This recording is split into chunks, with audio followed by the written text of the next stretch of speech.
What's happening, everybody? It's your girl, Tezlyn Figaro, here with Revolt News. Now, I know y'all resting. I know y'all got boots on the ground. I know y'all asking where them fans at. But I need to let you know something that is happening that may or may not affect you. And if it's not affecting you, then more than likely, based on the data, it's going to affect somebody in your family or friends. Guys, the federal government said they coming for that paper. They are absolutely garnishing wages. Could be a possibility with federal loans, your federal student loans. Let me give you the information. Now, the Department of Education says that 42.7 million borrowers have owed student debt, and that it has now reached $1.6 trillion of money that is owed. The Trump administration said, they over. You have to figure it out and pay it up. Well, with that said, starting on May 5th, the Department of Education will begin involuntarily. Do y'all know what involuntary? That means they ain't asking you nothing. They are involuntarily, whether you like it or not, collecting on student loan payments that are in default. Now, this is going to affect people who have been in default typically over 270 days or so. So those who 270 days, that's what, almost a year at this point. So if you've been behind that long, that means you are at risk for these wage garnishment. Now, the borrowers will receive email notifications over the next 2 weeks, but I'm giving you notification right now.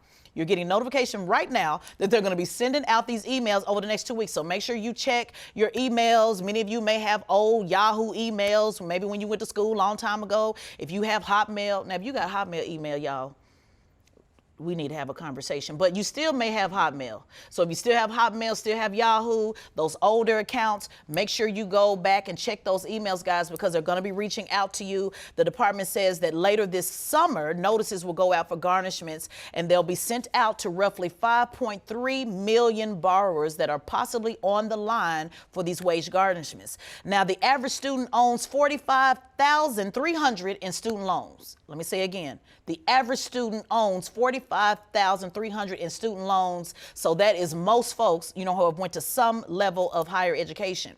Now, this is where it gets confusing. Pay attention to this.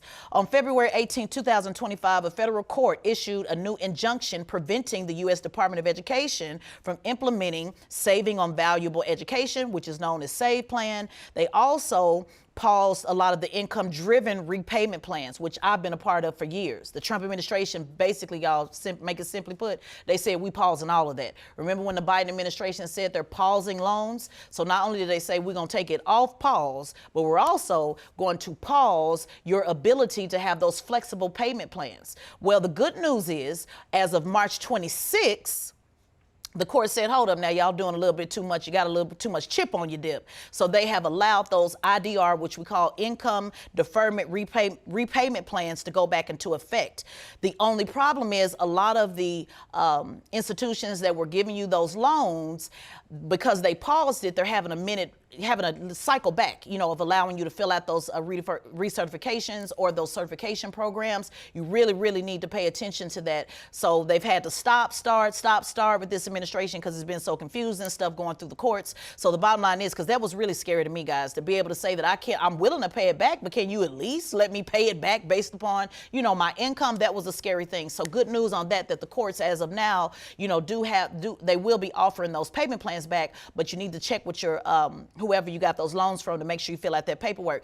I found out, guys, this morning in real time, I went back in and found out that one of my loans, they want me to manually send it in.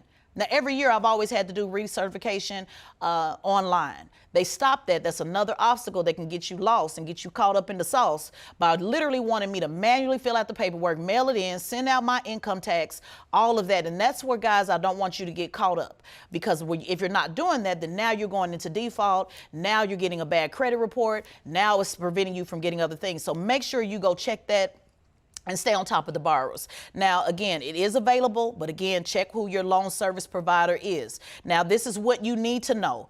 Go in, like I told you, here's real steps that we like to give you here on Revolt News. Log into your loan, your FAFSA, whatever it is that you use. If you know who you borrow your money from, log into it. See if you can apply for any of those programs. Submit that paperwork.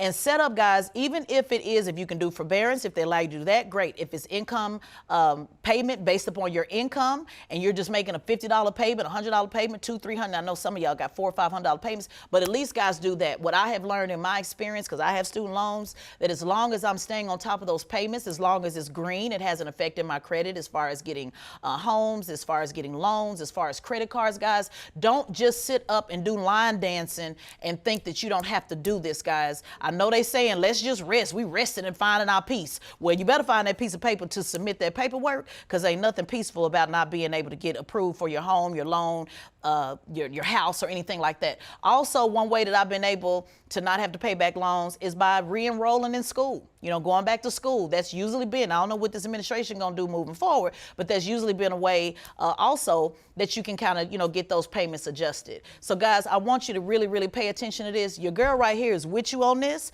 I'm going to FAMU Law in August. Strike, strike, strike again. Shout out to FAMU Law. Whoop, whoop, whoop. Shout out to the black staff in the back. I know that's right, girl. Give me a clap. I know that's right. And my baby's going to Prairie View. So I got loan on loan on loan. Well, she's going by scholarship.